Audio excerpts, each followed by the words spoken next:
Diddy seems to have the upper hand as Meek Mill begins to crack, spilling secrets left and right. Everything is coming together for Diddy. You might be on to something. I can see that happening. But I want to ask you, Big getting killed, you put the blame on Diddy, right, for that happening? Because he didn't have to be over there. Because as the leader of a record label, when you knew the kind of climate that we were in that time, especially after Tupac's death, and the way people were almost fanatic about Tupac in the West Coast, why would you bring your prime asset over there to do promotion for a fucking album and then allow him to go to a party like shit is sweet? Like, that shit didn't make sense to me then, and it don't make sense to me now. Like, a security professional would have been like, no, we're not doing this. You know what I mean? Like, this is not the time to do no shit like this. Unless we have this many people, we got these exits covered, we're doing this and that. You know what I mean? We bringing them in and out of the car like the president type of shit. They didn't do all of that type of shit for him. And you got money like you got the kind of money where you could have did that. Why not? Why didn't you do that? I'd have been like, listen, Biggie was big enough. He didn't have to go over there to do promotion. That shit would have sold just because it was out. Couldn't promote it when he was dead. And it still sold. So all I'm saying is,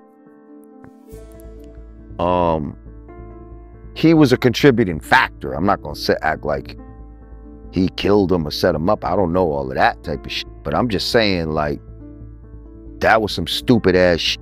If that was my artist and that was somebody that I loved, ain't no way I would have sent that motherfucker over there. Ain't no way. Ain't that much the show must go on in the world. Yeah, you're right. I mean, it's no way to justify that. I mean, him bringing Big out to LA so soon. Yeah, I mean, that's a crash dummy move. Crash dummy shit. And you not moving in bulletproof fucking Yukons or whatever the fuck you was in. Like, you know what I mean? It's clear something is going on with Diddy. Where there's smoke, there's fire. How you feel about Steve Stout saying that, you know, Dame Dash, big ego, and him disrespecting people, what's the reason for his downfall? No, well, I wouldn't say that was the cause of his downfall or whatever. I don't know. But, you know, everybody know Dame got a aggressive way of, you know, putting out whatever you trying to put out, say whatever you want to say. Dame is very unapologetic. And he's very passionate in anything he do, so I don't know, I guess people wasn't ready for that aggressiveness. And Dame, he was doing all the day-by-day work at Rockefeller, right? He was helping out the artists. I mean, yeah, you could say that. Dame was more hands-on with a lot of things than anybody,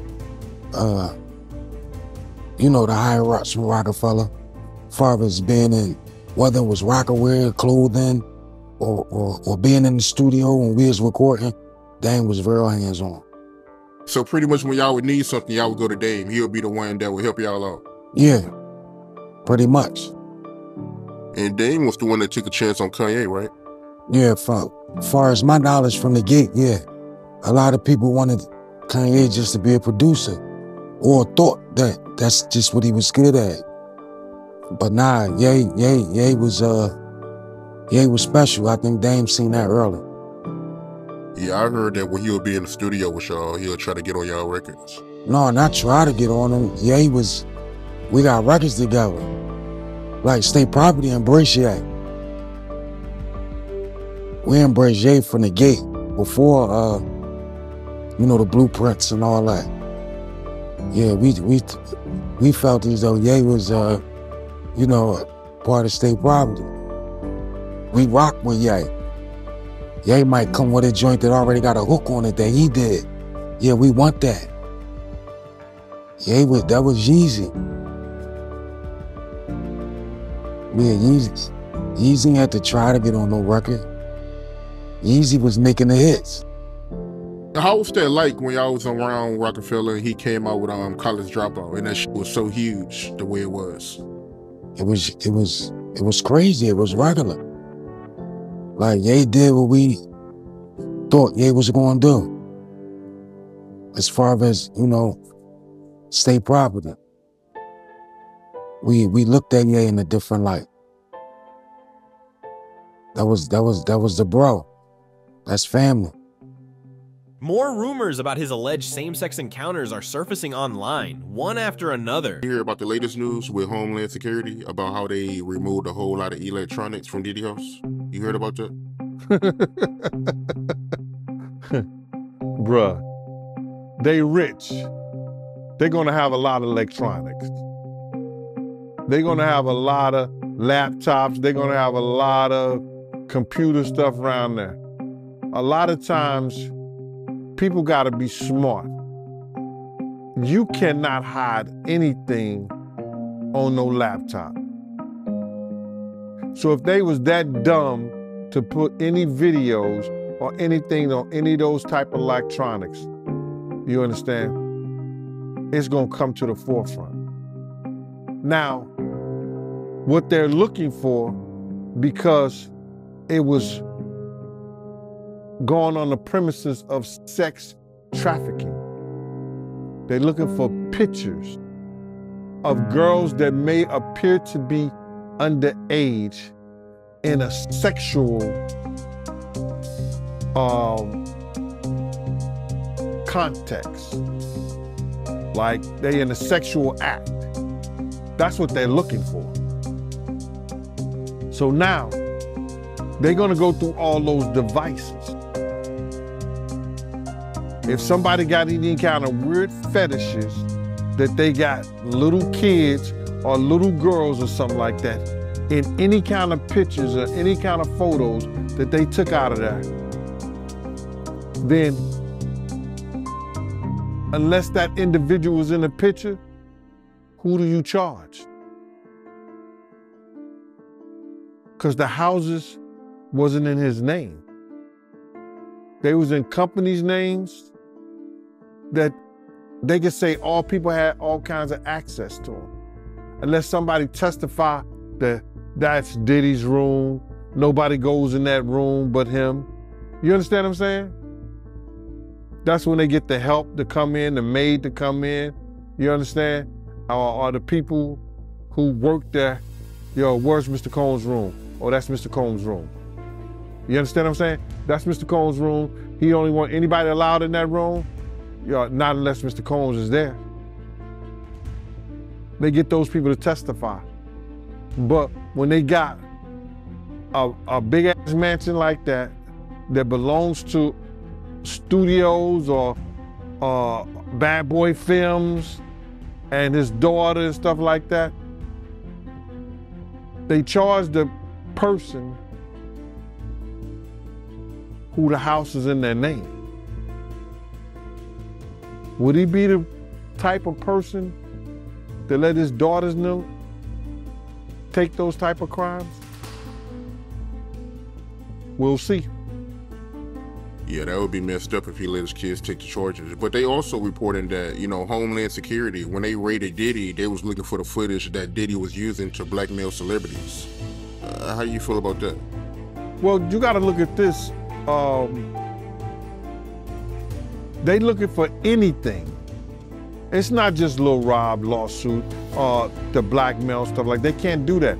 They said that it was for, they went in there on the premises that it was for sex trafficking and underage minors in there.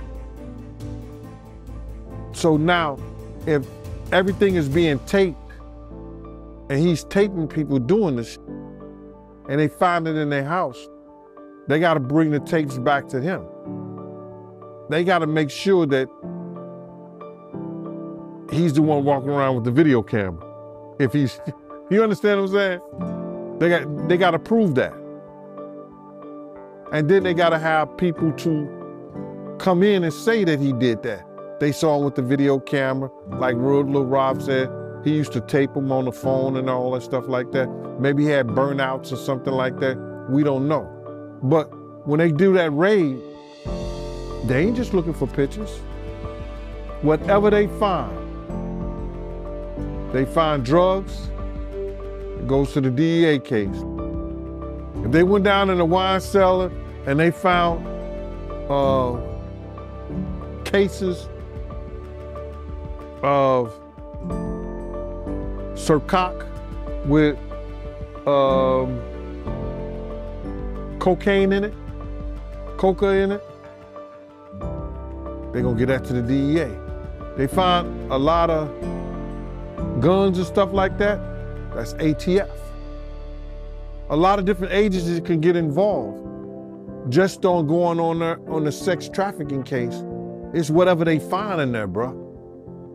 They're not just gonna... Meek Mill spoke about the raid, claiming Diddy left his kids behind with specific instructions. According to Meek, Diddy wanted them to toughen up, but everyone suspects the real reason was that he wanted to slip away unnoticed, and taking his kids would have been too obvious.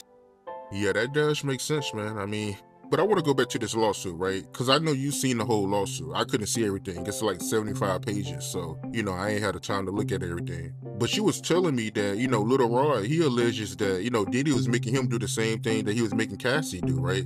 Where he was making him pick out sex workers with BBCs. Well, the thing about it is, he has proof that he had to pick out the male sex workers, not only get the male and the female sex workers.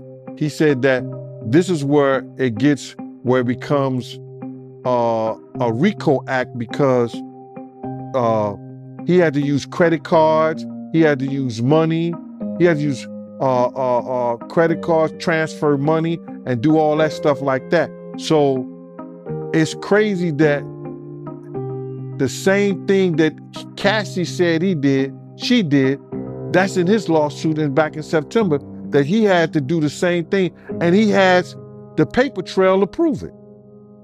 He has the paper trail. He had to pick out the guys, but like I said, it's hard to believe that it was not a certain kind of relationship with him and Diddy by him doing that and then waking up in the bed naked. It's crazy. Yeah, I mean, he had Little Roy doing the same thing that he was making his woman do. You know, he was treating him like one of his women. Had him, you know, picking out male prostitutes. So, yeah, man, that's wild, man. Yeah. And then Lil Ross said that, you know, this is what cost the RICO and the trafficking laws. You understand? This is where it becomes criminal, because he was hiring sex workers, and then Lil Rob being a worker for you, and then he's transferring money. What else they said? He was transferring money. He was, you know, paying the sex workers and stuff like that. You know, with, what they call it?